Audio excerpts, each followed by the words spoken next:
우리 하나님 말씀 요한복음 13장 12절로 20절 말씀입니다.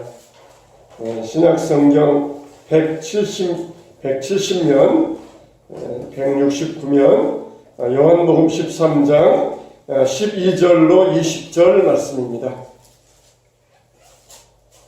자, 요한복음 13장 12절로 20절 말씀. 자, 우리 찾으셨으면 한 절씩 교독합니다. 그들의 발을 씻으신 후에 옷을 입으시고 다시 앉아 그들에게 이르시되 내가 너희에게 행한 것을 너희가 아느냐? 너희가 나를 선생이라 또는 주장하시니 너희가 이옳도다 내가 그러하다. 내가 주와 또는 선생이 되어 너희 발을 씻었으니 너희도 서로 발을 씻어주는 것이 옳으니라. 내가 너희에게 행한 것 같이 너희도 행하게 하려 하여 오늘 보였노라. 내가 진실로 진실로 너희에게 이르노니 종이 주인보다 크지 못하고 보냄을 받은 자가 보낸 자보다 크지 못하나니 너희가 이것을 알고 하면 복이 있으리라. 내가 너희 모두를 가리켜 말하는 것이 아니니라. 나는 내가 택한 자들이 누구인지 알미라. 그러나 내 떡을 먹는 자가 내게 발꿈치를 들었다는 성경을 응하게 하려는 것이니라. 지금부터 너희에게 일어나기 전에 너희에게 이르거든 일이 일어날 때에 내가 보인 줄 너희가 믿게 하려 하리로다. 다 같이 내가 진실로 진실로 너희에게 이르노니 내가 보낸 자를 영접하는 자는 나를 영접하는 것이요 나를 영접하는 자는 나를 보내신 이를 영접하는 것이니라. 아멘. 할렐루야. 주님의 이름으로 문안드리고 감사를 드립니다. 자, 오늘은 우리가 교사주일이고 청년주일이에요. 원래 작년에는 5월달이 5주가 되어서 세 번째 주를 교사주일, 또 네 번째 주를 청년주일, 다섯 번째 주일 부부주일 나누어서 드렸는데, 또 올해는 5월달이 네 개 주일밖에 없어서 오늘은 셋째 주일 교사주일하고 청년주일을 같이 통합해서 드리게 되었습니다. 또 교회력으로 볼 때 오늘이 무슨 주일이냐면은 승천주일이에요. 승천주일. 예수님께서 부활하신 다음에 40일 동안 제자들에게 보이시고 땅에 계시다가 승천하신 날, 그때가 이제 이번 주간이 승천주일이라고 할 수 있어요. 또 이번 주일을 우리 총회에서 정한 주일인데, 관심 있는 분들은 저 뒤에 게시판에 생명존중주일이라고 하는 포스터가 붙어있는 것을 보셨을 것이에요. 오늘 우리를 생명존중주일로 총회에서 정해가지고 지키고 있습니다. 그래서 점점 인구가 줄어들고 절벽이 되어가는 시대에 우리 크리스찬들이 먼저 생명을 존중히 여기면서 우리 가정에서 생명을 낳는 역사를 이루어가야 되겠다. 그래서 오늘은 생명존중주일로 정했어요. 특히 우리나라가 OECD 국가 가운데 가장 인구 증가율이 낮다 그러잖아요. 가정에 부부가 2명이면은 적어도 애가 2명 이상은 돼야 되는데 1점 몇 명이었다가 이제는 그것도 떨어져가지고 0점 몇 명 된다는 거예요. 그러니까 둘이 살면서 하나 이하로 나면은 인구가 절반 줄어들 거 아니겠습니까?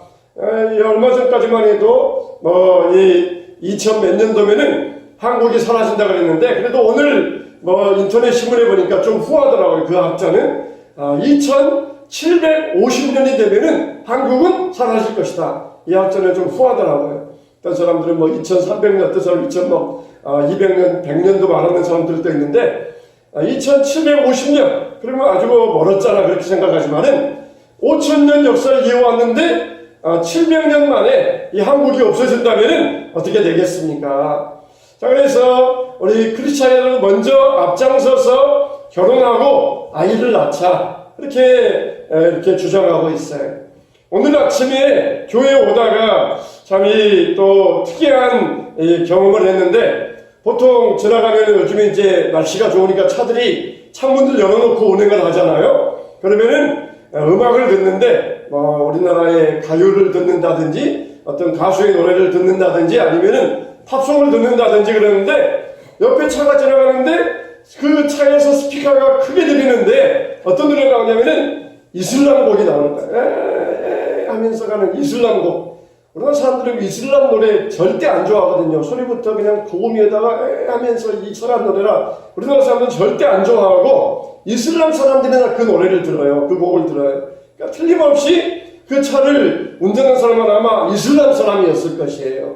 보통 우리나라가 옛날 같으면은 얼마 전만 같으면은 외국인들이 들어와가지고 우리나라에서 일한다 그러면은 불쌍하게 여겼어요. 우리보다 임금도 좋고 돈도 못 벌고 또 막 다치기도 하고 그러다가 막 사주들에게 의하여서 막 이렇게 그냥 보상을 못 받고 쫓겨가고 불쌍하게 여겼어요.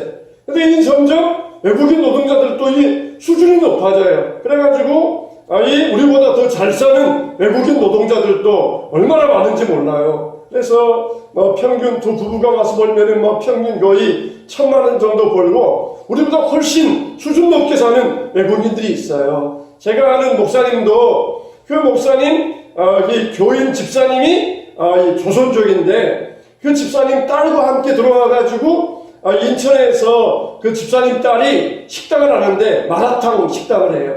근데 식당이 굉장히 잘 된다는 것이에요. 전에는 다른 식당에 있었는데 인천에서 마라탕 식당 하는데 이게 굉장히 잘 된다는 거예요. 식당이 잘 되면 보통 어느 정도이겠습니까? 보통 식당이 잘 되면은 보통 1년이면은 5억, 10억 그런 정도의 매출이 올라가요. 그러면은 우리 수준보다 훨씬 높잖아요. 이렇게 외국인들의 수준이 우리 수준을 뛰어넘어가면서 점점 영역을 넓혀가고 있어요. 그러니까 우리가 점점 설 자리가 없어지고 있다는 것입니다. 여러분 우리가 보통 요즘은 뭐 한 명 낳아 잘 기르자, 뭐 2명만 낳자 그러지만은 없는 집안일수록 못 사는 집안일수록 애들은 많이 낳아야 됩니다. 옛날에 그냥 집안도 가난하면서 흥분의 집처럼 그냥 애들만 주렁주렁 낳았다 그랬는데 여러분 없는 집안일수록 애들을 많이 낳아야 돼요. 삼성처럼 이건희 아들 하나 이재용 딱 나면은 이게 재산 분할에 대한 염려가 없어요. 근데 있는 사람들이 자녀들이 많으면은 나중에 그 유산 때문에 다툼이 일어나가지고 온통 그냥 집안 먹장구름이 되고 진흙탕이 되어버립니다. 근데 없는 사람들은 뭐 줄 유산이 없으니까 자녀들 많아도 그런 걱정이 없어요. 이제 이렇게 있는 집안에서는 아들 하나만 낳아야 돼. 그래야 유산 분배에 대한 염려도 없고 다 고스란히 아들에게 물려주면은 그 아들 이어가면서 그 재산이 다 유지되잖아요. 근데 없는 집안에서 애를 적게 낳습니다. 왜냐면은 하나만 낳아가지고 잘 기르겠다는 거예요. 잘 가르치겠다는 거예요. 그거는 잘못된 생각입니다. 아무리 하나만 낳아가지고 잘 가르친다 그래도 부자들이 하나 낳아가지고 잘 가르친 것과 이게 교육비가 이게 비교가 되겠습니까? 부자들은 우리 1년 수입 통째로 이걸 자기 자녀 교육비로 써요. 어떤 사람은 그냥 뭐 1년에 1억 정도 쓰기도 하고 우리가 다 모아봤자 1년 벌어드립니까? 근데 부자들은 그렇게 우리 봉급보다 1년 연봉보다 훨씬 더 많은 액수를 자녀 교육비로 써요. 근데 우리는 하나만 낳아서 잘 지내겠다. 그러면은 이거 세 발의 피해 어림도 안 닿습니다. 어림도 안 돼요. 그러니까 우리는 없이 살면은 일단 많이 나와야 돼. 그래가지고 위가 아래에 가르치고 그러면서 그렇게 아이들을 길러 나가야 돼. 그러면은 그 중에서 또 뛰어난 아이도 나올 수 있고 가정을 살리는 아이도 나올 수 있어요. 되게 그러잖아요. 자녀들이 많으면은 그 중에서 또 하나 특출한 아이가 있기 마련이에요. 그래서 가정을 세우기도 하고 또 그 자녀가 다른 형제들을 또 건사하기도 하고 그러는데 없는 집안일수록 없으니까 애들 교육 잘 못 가르치니까 그냥 하나만 낳아서 애들 키우겠다 그러는데 그거는 잘못된 생각이에요. 있는 집안은 하나만 낳아도 돼요. 근데 없는 집안은 일단은 낳아가지고 그래서 해서 애들을 키워야 그래야 된다는 것이에요. 이게 바로 이슬람 전략 아닙니까? 이슬람 사람들은 일단 많이 낳아요. 일단 많이 낳습니다. 근데 어떻게 됩니까? 점점 이슬람이 점점 지경을 넓혀가고 있어요. 우리나라에서도 이 이슬람 노래가 들릴 정도이니까 이 사람들은 이 사람이 많아지면은 이제는 사원을 세웁니다. 사원을 세우면 어떻게 하냐 아세요? 그 사원에서 공식적으로 새벽마다 또 이슬람 그걸 틀어줘요. 이슬람 코란경을 틀어줘요. 그래서 점점 지경을 넓혀가는데 오늘 우리가 이 생명 존중주의를 맞이하여서 하나님 앞에서 우리 크리스찬들이 앞장설 수 있어야 된다는 것이에요. 자, 우리 교회에는 4대 사명이 있습니다. 예배의 사명, 선교의 사명, 구제의 사명, 그리고 교육의 사명. 이런 4대 사명이 있어요. 우리가 이 예배, 선교, 또 구제, 교육, 이 사명들은 가장 중요한 사명들입니다. 이 사명들은 다 우리 교회에서 소중히 여겨야 되는데, 근데 오늘날 교회에서 가장 등한시 여겨지는 게 바로 이 교육의 사명이에요. 교육의 사명. 왜 그렇습니까?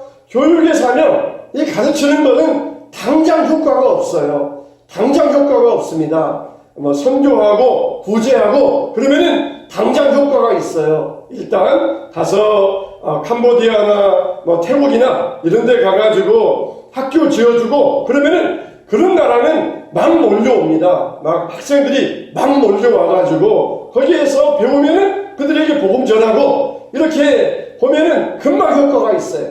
근데 교육은 당장 효과가 나타나지 않습니다. 그래서 교육의 사명을 소홀히 하는 그런 경우가 있어요. 근데 앞으로는 이제 교육하는 교회만이 승리할 수 있을 것입니다. 교육하는 교회가 이제 서게 될 것이며 교육하는 교회가 그렇게 하나님의 사명을 이루어갈 수 있게 될 것입니다. 우리가 교육하는 교회로서 세속한 물결 가운데 놓여있는 우리 자녀들을 건져낼 수 있어야 돼요. 이제 단순히 이거는 단순한 게 아닙니다. 영적 싸움이에요.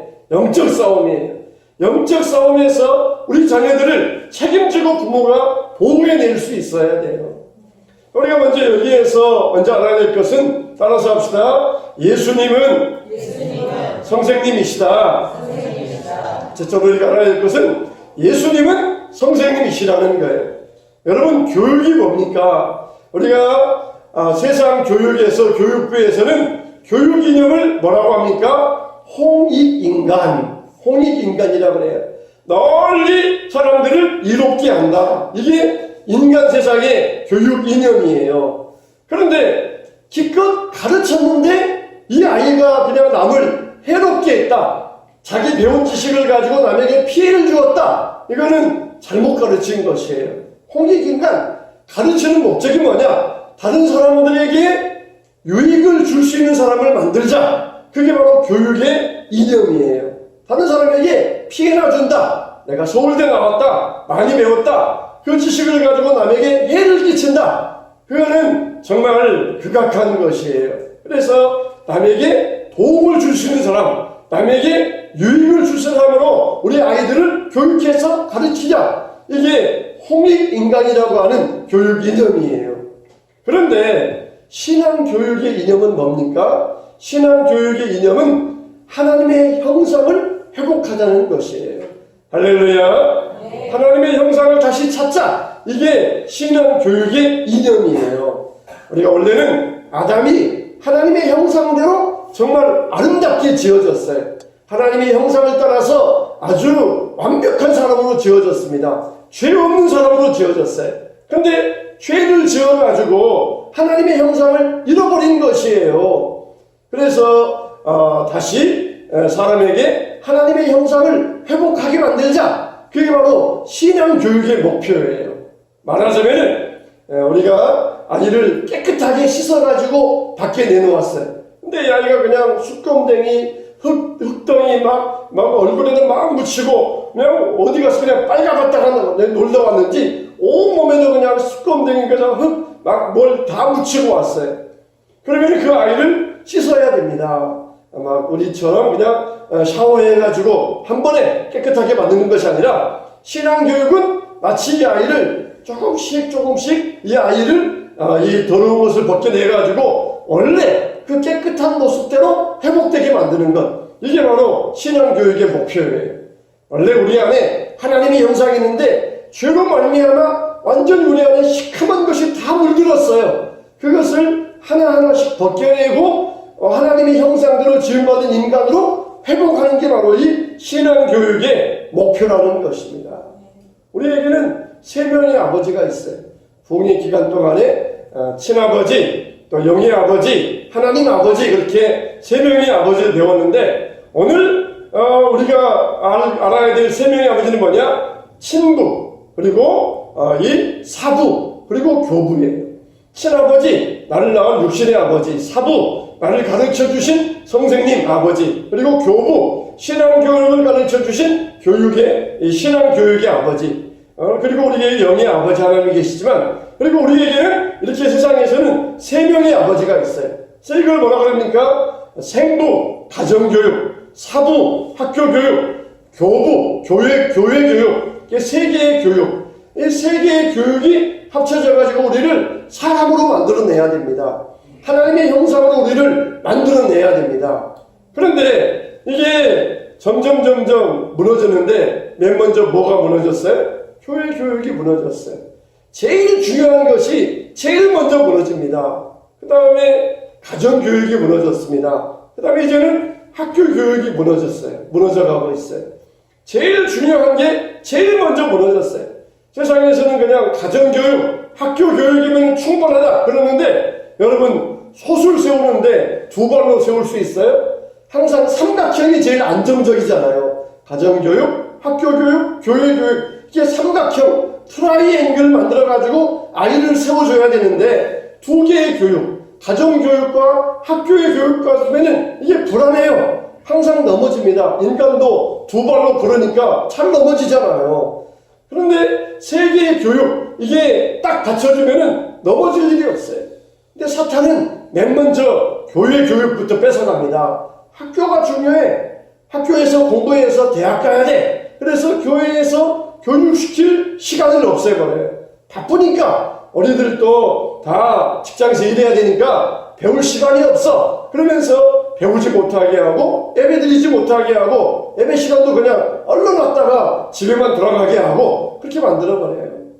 학교에서 학생이 오래 있어야 돼. 일단은 오래 있어야 돼. 가정에서도 오래 있어야 된다. 그런 것처럼 교회에서도 오래 있어야 돼요. 적어도 이게 3분등 돼가지고 교회와 학교와 가정이 이렇게 시간을 나눠야 되는데 그냥 교회는 얼른 왔다 가버려요. 잠깐에 왔다 가버려요. 그리고 학교에 있고 그 다음에 가정교육이 묻어내니까 학교에만 있을 줄 알았지 집에도 그냥 왔다가 그냥 다시 밥 먹고 잠자고 나가버리고 그런 형편이 되어갔어요. 이게 다 공정하게 함께 있어야 되는데 무너져가니까 하나자가 무너지니까 가정교육이 무너지고 이제는 학교교육마저 무너져가고 있습니다. 뭐든지 이렇게 이 안정적으로 세워져 있어야 되는데 하나하나 무너져가고 말았어요. 그래서 우리가 하나님의 형상으로 회복하기 위해서는 세 분의 아버지, 생부의 가정교육, 사부의 학교교육, 교부, 신앙교육 이게 공정하게 이루어질 때에 우리가 올바른 사람으로 세울 수 있고 하나님의 형상을 이룰 수 있습니다. 교육은 어떻게 해야 돼요? 교육은 먼저 배우려는 사람의 의지가 있어야 돼요. 아무리 가르치려고 해도 배우려는 사람의 의지가 없으면은 그냥 아무것도 가르칠 수가 없어요. 배우려는 사람에게 의지가 있어야 됩니다. 우리가 신앙인들은 누구입니까? 배우는 사람이에요. 배우는 사람에게는 배우려는 의지가 있어야 돼요. 이렇게 우리 같이 공부합시다. 이렇게 제가 유인물 나눠줬더니 책 보더니 이렇게 던져버리는 거예요. 제가 얼마나 그때 마음에 상처받았는지. 저는 기껏 준비하고 우리 같이 공부합시다. 이렇게 딱 보더니 앉아가지고 던져버리는 거예요. 이게 정말 배우려는 의지가 없으면은 가르치는 사람도 가르칠 수가 없어요. 배우려고 하는 의지가 있어야 됩니다. 배우려고 하는 적극적인 마음이 있어야 돼요. 우리는 인생의 스승 되시는 예수님에게 배워야 됩니다. 내가 너희들에게 주라 하여 너희들에게 하였다. 맞다. 내가 너희들이 주다. 하지만 또 뭐라고 했어요? 성생이라는 거예요. 내가 성생이고 내가 너희들의 주가 되었다는 거예요. 예수님이 우리의 구세주이시면은 구세주가 되시는 것은 단번에 끝나요. 내가 예수님을 나의 주님으로 영접하면은 나의 구세주가 되어주십니다. 그런데 예수님이 성생입니다. 이건 뭡니까? 계속해서 배워야 된다는 것이에요. 예수님을 보고 계속해서 예수님의 모습, 예수님의 영향력, 예수님의 도덕적인 감화력, 우리가 계속해서 예수님을 통하여서 배울 수 있어야 된다는 거예요. 구세주 그러면은 단번에 끝나요. 한 번에 나를 구원하셨습니다. 내가 구원받았습니다. 그러면은 내 구원은 영원한 구원이에요. 그런데 예수님이 우리의 성생님이 되어주셨다. 그것은 우리의 영혼을 갈아야 되고 닦아야 되고 우리의 영혼을 주님의 형상으로 만들어 가야 된다. 이거는 매일매일의 사업이에요. 그래서 우리가 설교와 기도와 말씀을 통하여 우리의 더러운 영혼이 눈을 뜨게 하고 하나님의 거룩하신 뜻을 분별받을 수 있어야 됩니다. 우리가 예수님을 믿는다는 것은 구원받기 위하여 복받기 위하여 그렇게만 우리가 예수님을 따르는 것이 아니에요. 예수님을 배우고 예수님의 인격을 가다듬고 하나님을 섬기는 사람으로 교육받기 위하여서 우리는 예수님을 따라야 됩니다. 예수님을 따라야 돼요. 그래서 우리가 항상 나는 가르침 받는 자입니다. 나는 배우는 자입니다. 이렇게 자처할 수 있어야 돼요. 배울 게 없어. 그러면 벌써 나의 교만을 나타내는 거예요. 배울 게 없어. 배울 게 없다. 이거는 나의 교만을 이야기하고 있는 것입니다. 우리는 죽을 때까지 배워야 우리 안에서 성령의 생수와 같은 샘물이 우리를 맑게 하여 주시는 것입니다. 그럼 우리는 뭘 배워야 됩니까? 두 번째로 따라서 합시다. 예수님을 배우자. 예수님을 배우자. 누구를 배우자? 예수님을 배우자는 거예요. 마태복음 이 말씀 보면은 수고하고 무거운 짐진 자들아 다 내게로 오라. 내가 너희를 쉬게 하리. 그러면서 나를 배우라고 하였어요. 나를 배우라. 나를 배우라. 참 세상에는 우리에게 부당한 일을 시킵니다. 대우하면서 직장에서도 가정에서도 우리에게 부당한 대우 그리고 우리를 멀리하고 우리를 무지하게 만들고 우리를 부당하게 만들어요. 나는 잘해주었는데 상대방에게서 돌아오는 것은 푸대접이에요. 우리는 예수님을 배워야 됩니다.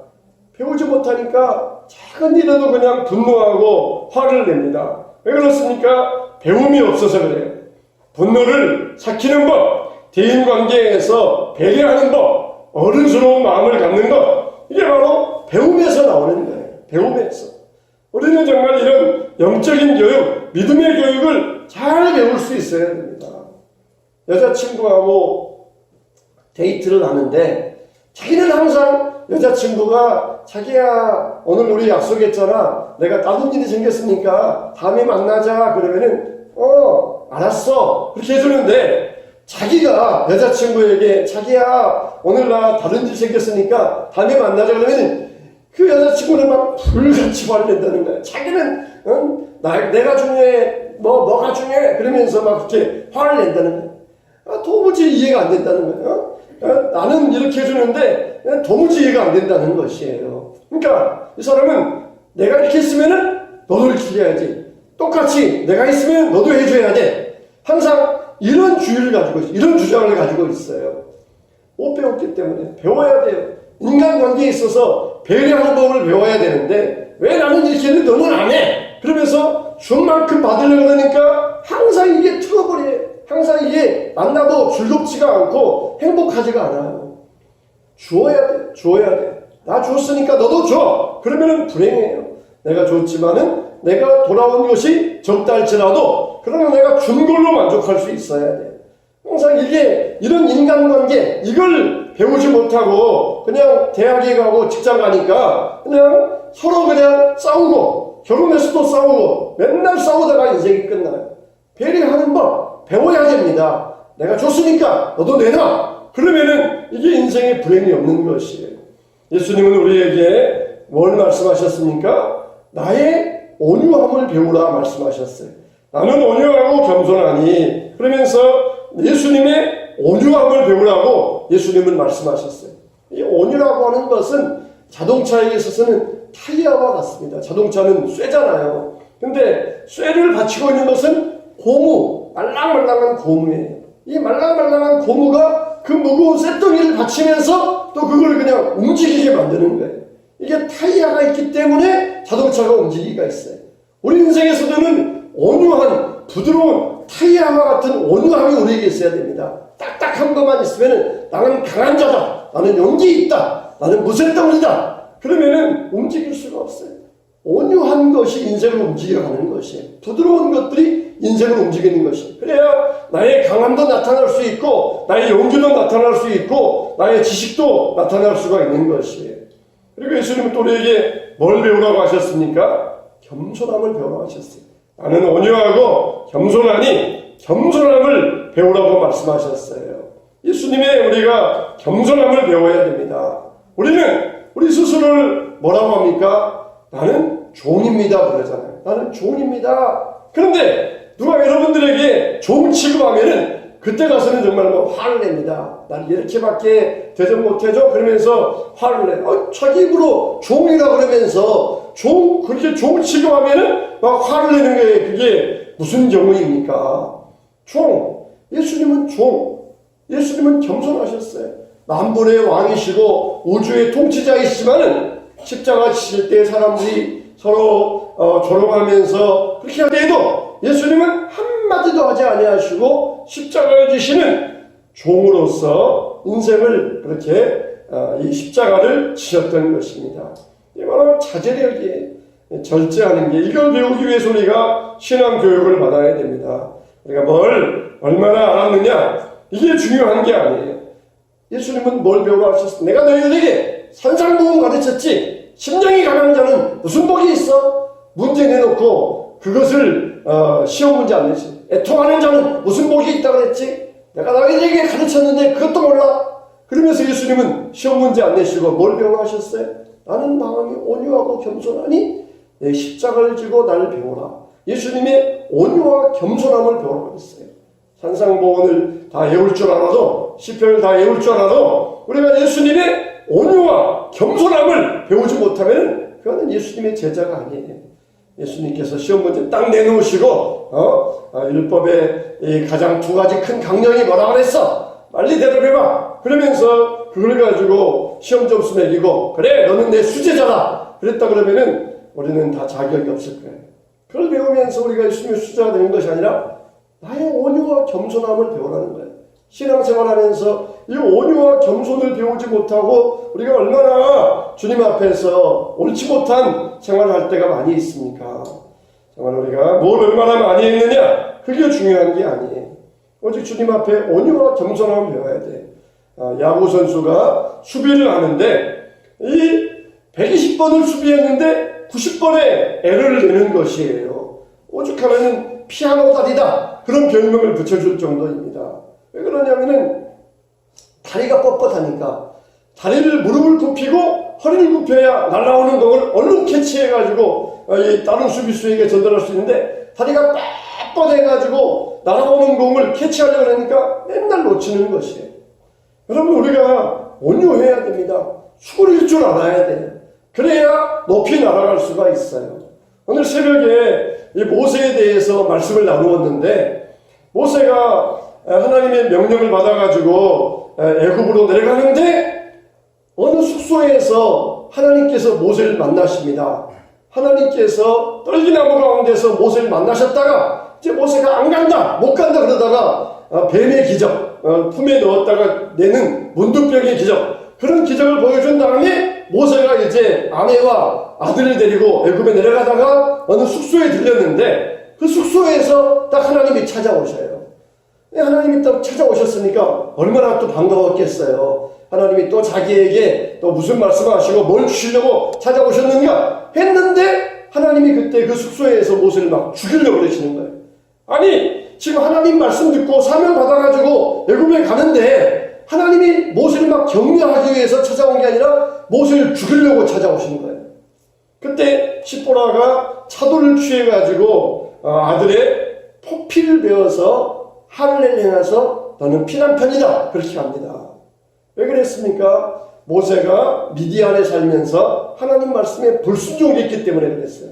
아들을 안 하면은 유대인들은 난지 8일 만에 할례를 해야 되는데 모세가 안 했어요. 왜 안 했냐? 그러면은 시보라 아내 때문에 아내가 미디안 여인 이방 여인인데 어른의 8일 된 아이를 데려다가 이걸 포피를 벤다. 엄마가 그걸 허락하겠습니까? 아이를 데려다가 피를 내가지고 포피를 베는 아이에게 그런 일을 한다니까 무슨 이런 일이 하겠냐고 하면 이방 여자가 이걸 허락을 안 하는 거예요. 그러니까 모세가 또 소심한 남자라 처갓집살이 하는 남자라 그냥 그걸 못한 거예요. 하나님 말씀 순종을 안 한 거예요. 근데 사명 받아가지고 내려가는 그 시간에 딱 하나님이 나타나셔가지고 모세의 그 불순종을 딱 지적해내신 것입니다. 그러니까 십보라가 그때서 깨닫고 내가 남편 앞길 막고 있었구나. 그러면서 십보라가 차돌취에다가 할례 행해가지고는 모세 앞에 던지면서 당신은 나의 피난편이다 그러잖아요. 여러분 정말 모세가 아브라함처럼 몰래 그냥 이삭 데려다가 모리아산에서 던져드려야겠다 아내에게 말하지 않고 했더라면은 모르는데 차가살이하는 모세니까 그것도 못하고 그냥 눈치 보다가 이 하나님의 말씀에 불순종했던 것이에요. 여러분 우리가 세상 살아가면서 어떤 고난이 있고 문제가 있으니까 하나님 앞에 불순종하면 그래요. 하나님이 진짜 모세를 죽이기 위해서 찾아온 게 아니라 죽이는 척만 하시는 거예요. 불순종하고 깨닫고 빨리 순종해라. 이렇게 모세를 깨닫게 하기 위하여서 모세를 죽이려고 하셨던 것이에요. 우리에게도 이렇게 내가 하나님 말씀대로 살려 하는데 하나님 어려움이 있어요. 하는 이유가 뭐예요? 내가 하나님 앞에 불순종한 것들이 있기 때문에 그럴 수 있다는 거예요. 하나님 앞에 불순종한 게 있으면 빨리 깨닫고 순종해 살아야 됩니다.